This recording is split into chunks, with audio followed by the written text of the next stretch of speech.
ఈరోజు నాంపల్లి అసెంబ్లీ నియోజకవర్గంలో వివిధ ప్రాంతాలలో అభివృద్ధి కార్యక్రమాలను ప్రారంభిస్తున్నాం.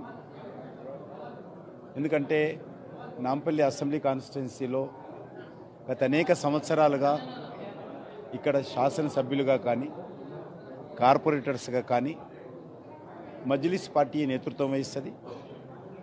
మజ్లిసేతర ప్రాంతాలలో వాళ్ళకు ఓట్లు రానటువంటి ప్రాంతాలలో ఏ రకంగా ప్రభుత్వం నుంచి సహకారం రాకుండా అడ్డుకుంటారు. కనీసము డ్రైనేజ్ పనులు కానీ, రోడ్డు పనులు కానీ, కమ్యూనిటీ హాల్స్ కానీ ఇతరత్ర ఏమి రాకుండా వాళ్ళు అడ్డుకునేటువంటి ప్రయత్నం చేస్తారు. ఒక ప్రజాప్రతినిధులుగా నిష్పక్షపాతంగా అన్ని ప్రాంతాల అభివృద్ధికి కృషి చేయాల్సినటువంటి కార్పొరేటర్స్, ఎమ్మెల్యేలు నిర్లక్ష్యంగా వ్యవహరిస్తూ, పక్షపాతంతో వ్యవహరిస్తూ ఇక్కడ ఉండేటువంటి ప్రజలకు అన్యాయం చేస్తారు. అందుకే ఒక పార్లమెంట్ సభ్యుడిగా నా ప్రాంతంలో ఆ యొక్క నిర్లక్ష్యానికి గురైనటువంటి ప్రాంతాలకు మరి ఉన్నంతలో సౌకర్యాలు కల్పించేటువంటి ప్రయత్నము ఇటు ప్రభుత్వంతో, జిహెచ్ఎంసీతో, వాటర్ వర్క్స్ డిపార్ట్మెంట్తో మాట్లాడి పనులు చేస్తుంటాం. అందులో భాగంగా ఈరోజు మరి ఇక్కడ సుమారు 78 లక్షల రూపాయలతోటి కమ్యూనిటీ హాల్ కానీ, గతంలో నిర్మాణం చేసినటువంటి ఏర్పాటు చేసినటువంటి ఓపెన్ జిమ్ కానీ, బోరు కానీ ఈ బస్తీకి బడ్జెట్ కేటాయింపులు చేసి బస్తీలో కనీస సౌకర్యాలు కల్పించేటువంటి ప్రయత్నం చేస్తూ ఉన్నాం. గతంలో కూడా ఇటువంటి బస్తీల్లో డ్రైనేజ్ పనులు కావచ్చు, రోడ్ల పనులు కావచ్చు, వీధి లైట్లు కానీ అవన్నీ కూడా ఏర్పాటు చేసేటువంటి ప్రయత్నం చేస్తున్నాం. నేను ఒకటే కోరుతా ఉన్నాను, ప్రజలందరూ ఐక్యంగా ఉండాలి, తమకు కావలసినటువంటి అవసరాలను సాధించుకునేటువంటి ప్రయత్నం చేయాలి.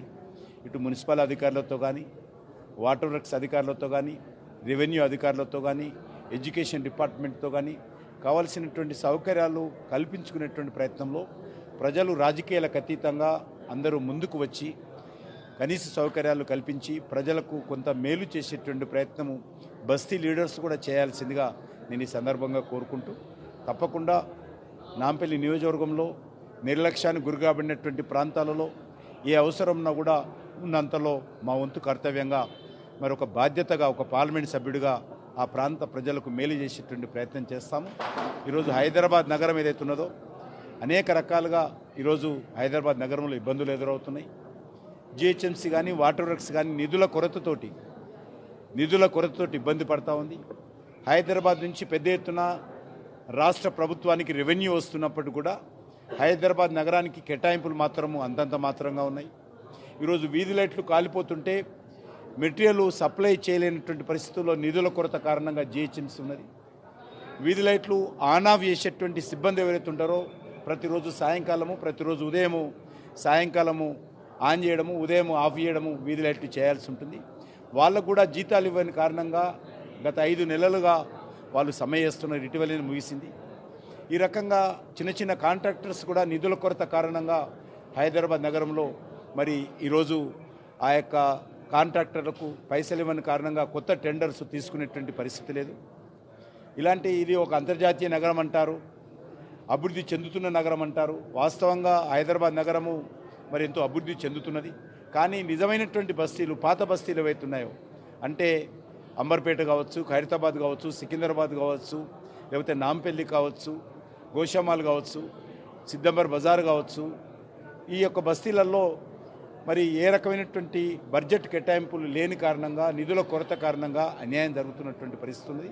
కాబట్టి నేను ప్రభుత్వాన్ని కోరుతా ఉన్నాను, ఈరోజు తెలంగాణలో 3% జనాభా హైదరాబాద్ నగరంలో ఉంటారు. హైదరాబాద్ నగరానికి సంబంధించినటువంటి అనేక డిపార్ట్మెంట్స్ ఉండవు. ఇక్కడ అగ్రికల్చర్ డిపార్ట్మెంట్ కానీ, ట్రైబల్ డిపార్ట్మెంట్ కానీ, డిఆర్డిఓ కానీ ఇటువంటి డిపార్ట్మెంట్స్, జిహెచ్ఎంసీ, మున్సిపాలిటీ. రెండోది వాటర్ వర్క్స్, డ్రైనేజు, మంచినీటి సరఫరా చేసేది. ప్రధానమైనటువంటి 2 డిపార్ట్మెంట్లు కూడా నిధుల కొరతతో ఇబ్బంది పడతా ఉన్నాయి. మూడవది ఎడ్యుకేషన్ డిపార్ట్మెంట్ కూడా స్కూళ్ళు రిపేరింగ్ చేసే పరిస్థితి లేదు, కొత్త తరగతులు కట్టే పరిస్థితి లేదు. ఆ రకంగా స్కూళ్ళల్లో కూడా మరి అరకొర సౌకర్యాలతో హైదరాబాద్ నగరంలో పాఠశాలలు నడుస్తూ ఉన్నాయి. కాబట్టి హైదరాబాద్ నగరానికి నిధుల కొరత విషయంలో రాష్ట్ర ప్రభుత్వం ప్రత్యేకమైనటువంటి చొరవ చూపి హైదరాబాద్ నగరానికి పౌర సౌకర్యాలు మెరుగుపరిచే దాంట్లో నిధుల కొరత లేకుండా చూడాల్సిందిగా ఈ సందర్భంగా కోరుతున్నాను.